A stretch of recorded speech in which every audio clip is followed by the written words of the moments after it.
Дэлхийн нийтийн хэмжээнд номын сангийн хөгжил маш хурдцтай явагдаж, захимжиж дангаад ном унших биш өөр олон төрлийн үйлчилгээний нэвтрүүлэг болсон. Тэгвэл манай улсад ч энэ хэрэгцээ тулгарч байгааг нийтийн номын сангийн ажилтнууд хэлж байна. Монгол улсад дөрвөн өмчөд нийтийн 350 гаруй номын сан үйл ажиллагаа явуулдаг.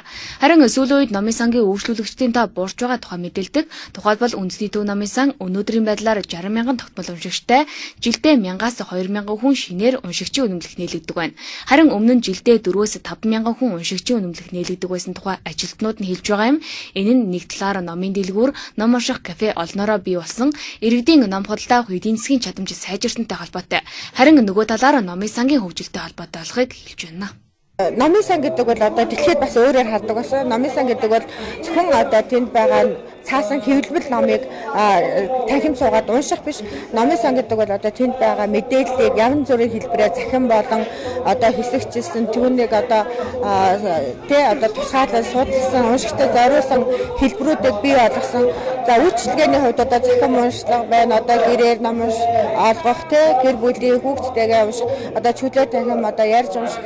Иймэрхүү олон хэлбэрүүд нэмэгдэж байгаа хэрээр одоо бидний одоо үйлчлэгийн хэлбэр манаас өөрчлөгдөх шаардлагатай болж байгаа. Уншигчийн тоо зөөрж байгаа байдал нь сүүлийн үед бол хүмүүсийн өөрсдийнх нь эдийн засгийн байдал харьцангуй сайжирсан байна.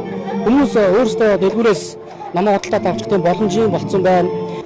Дээрээс нэгтэй сургуулиуд манаас аятаа сайхан тийм орчин нөхцөл бүхий номын сангууд байгуулж байгаа учраас энэ дээр бол одоо манай үйлчлэгчийн дийлэнх хөв нь оюутан байгаа. Тэднэр маань бол тухайн сургуулиуд руугаа бол явчихж штэ. Тэгэхээр бидний гол зорилго юу гэхээр нийтийн номын сан бол нийт хүмүүстээ зориулсан хөтөлбөр хийж нийт хүмүүсийг бол хамарж номын сан руу татах тийм л зорилготой ажиллаж байгаа.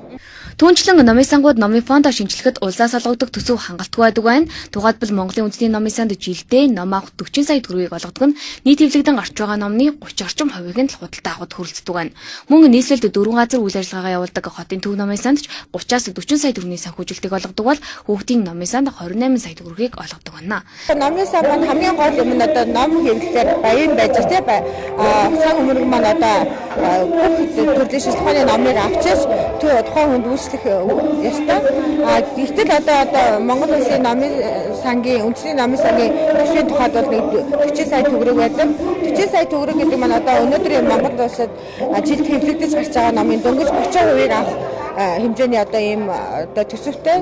Бид бүхэн 30-аас 40 сая төгрөнд бол жилд ном худалдаж авч байгаа. За гэхдээ 30-аас 40 сая төгрөг гэдэг маань бол тийм хангалттай биш байгаад байна л да. Яаж юм гэхээр сүүлийн үед нэг гарч байгаа ном маань 20 мянга, доотлол нь бараг 20 мянга байгаад байна шүү дээ. 20 мянга 30 мянгаар одоо эдгээр бодоод үзэхэд хичнээн ном гарчгүй гэх мэтчлэнгийн тийм асуудлуудаас гарч ирж ил байна болоо. Цаашлаад хүүхдийн төв намын санд өөрийн гэсэн байр байхгүй, соёлын төв өргөний байрыг түрээслэн үйл ажиллагаа явуулдаг. Уг нь өөрийн гэсэн байртай болох саналыг холбогдох өдөрлөгүүдэд аль 2012 онд оруулсан ч одоо болтол шийдэл нь гараг байгаа юм а.